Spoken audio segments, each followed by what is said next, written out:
Hey, what's up guys? Welcome to an episode of Pattay's Performance. Today in the driveway, we have this fairly newish Husqvarna 122 HD 60 dual bladed hedge trimmer. This will also apply to a Poulan and a Redmax. Now, if you're asking, what do you mean?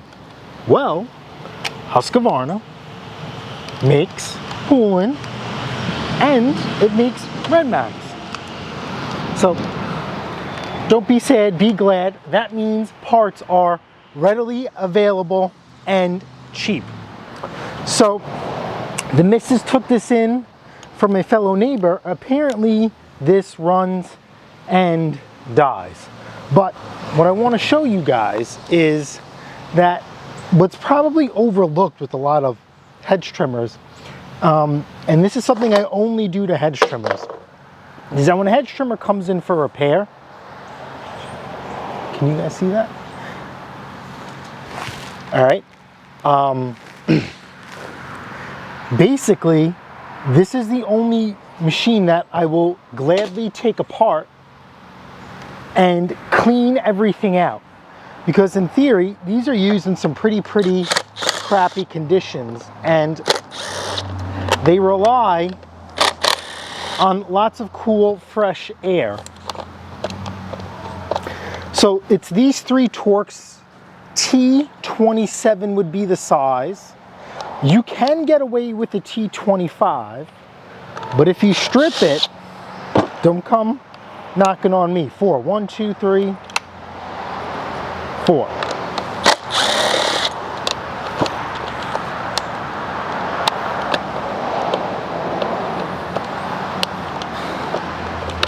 And then from here, we will unveil everything. Honestly, looks pretty clean inside. But what I don't like is all this other stuff inside here.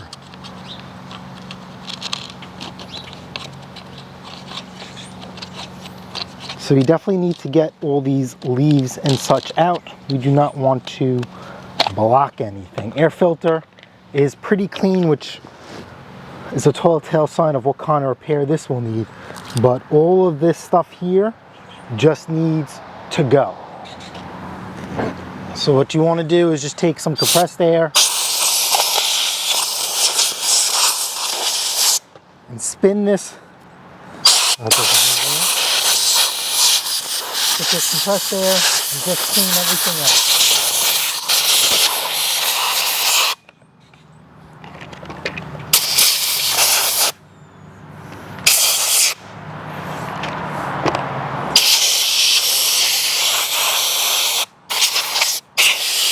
Because all of this blocks fresh air from coming in.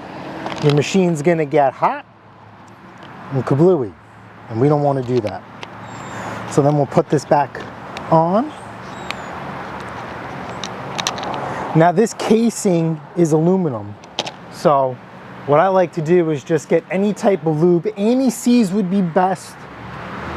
I'm going to use caliper lube because it's literally staring at me in the face. I just got done working on a car. Even grease. Guys, anything. Anything will do good. You will thank me later. We're just going to put that on the threads. And now we are going to put this cover back on. Now see how I'm not going to be using my gun to put these back in, because we're going to start these by hand to make sure that they grab.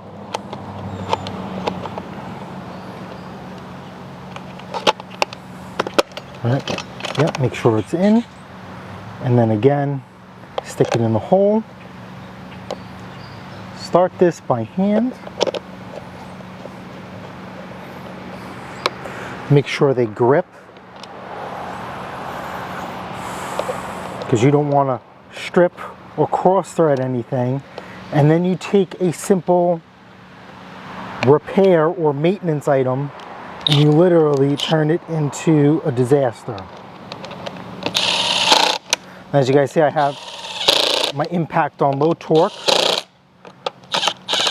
because we don't want to torque it all the way to Riverhead. Really not necessary.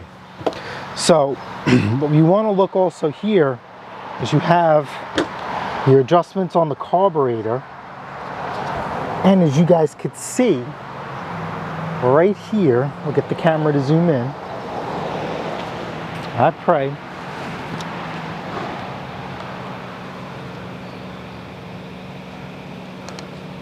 And that's why it's also important to clean. See that? You see that H? That is your high side and your low side adjustment. High is here on the top, low is on the bottom closest to the machine. And right here is your idle. So let's zoom back out and let's put the air filter cover back on with the air filter. Because when you make any adjustments on a carburetor, you need to make sure that the air filter is installed, because you are adjusting it with the proper fuel mixture, air fuel ratio coming in from the machine.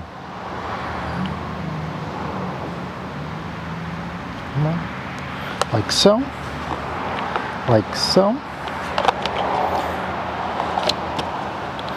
Put this back in, and then let's confirm the repair. Let's confirm the issue before we start making adjustments. Obviously, if this is your own machine, you know this is the issue.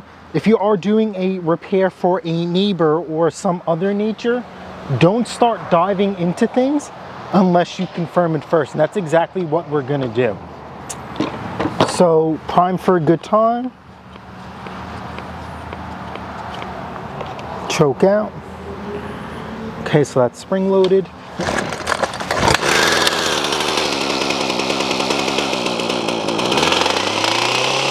Said no, and the lie detector test determined that was a lie.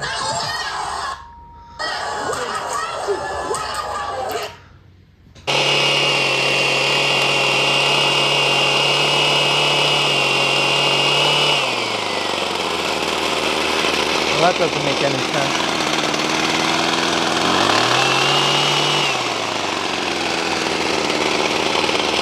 So right off the bat, see how this is at an idle and the blades are still moving? That is no good. That is actually a safety issue. All right guys, so be very, very careful. We're gonna be messing with the screws on this, and I am going to try and get you guys out of here.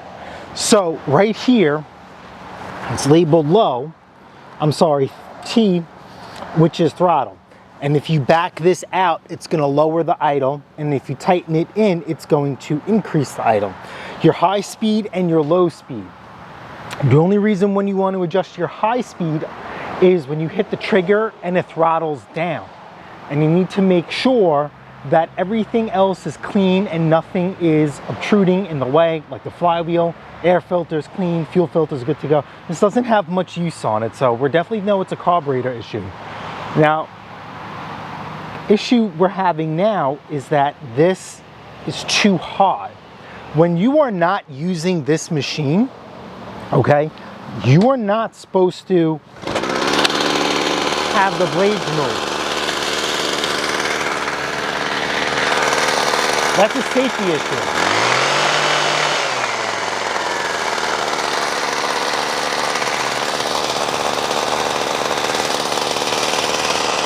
You see how the blades are still moving? So what we're going to do is flip this over and see if we can adjust the throttle. And see, that's not working. We're going to take our specialty tool and stick it in the low side. And we're going to turn it here counterclockwise we go. See how it stopped? Now let's see if it idles up.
This is perfect. It's not even moving anymore.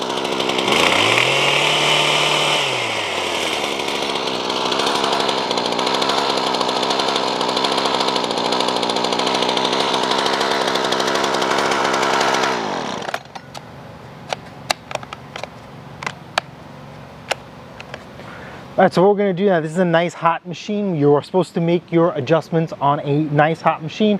We're gonna let this sit for a couple of hours and we're gonna check back at it again. With that being said, we are going to wrap this video up. If you guys found this video helpful, smash the like button, smash the subscribe button. Guess what? I'll see you guys on the next episode of Pattay's Performance. And don't forget that this is a specialty tool.